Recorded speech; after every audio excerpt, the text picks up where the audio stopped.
This lesson is on using a simple function in PHP.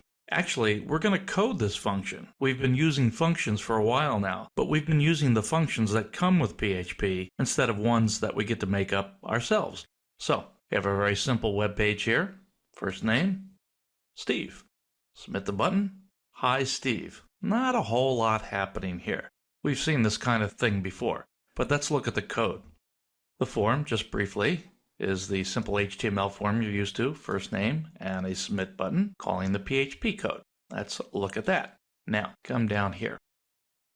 Notice things aren't starting the way they usually do. This says display message. That's not a function you've ever seen before. The reason you haven't is because we haven't coded it yet. Down below here is a function definition. These are called custom functions in PHP. You get to make them up.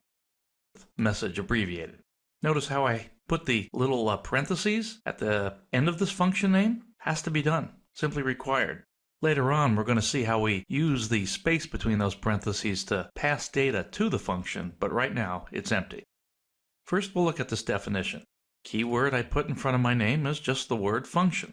And then we have our famous opening and closing curly braces to enclose a block of code. Now, the whole idea of a function is when I call this name, or this function, the code between the curly braces happens. Everything. In this case, it's just 2 lines, but it becomes a shortcut for these 2 lines of code. So let's look at the code. Here's an equal sign, so I go immediately to the right, and it says go get the first name off the form with the $post. Put it in the variable, print hi first name. We've seen that code before, but we had that code be standalone. Now it's part of this function. So here, when we come to this PHP program from the HTML form, the only piece of code we really run is this.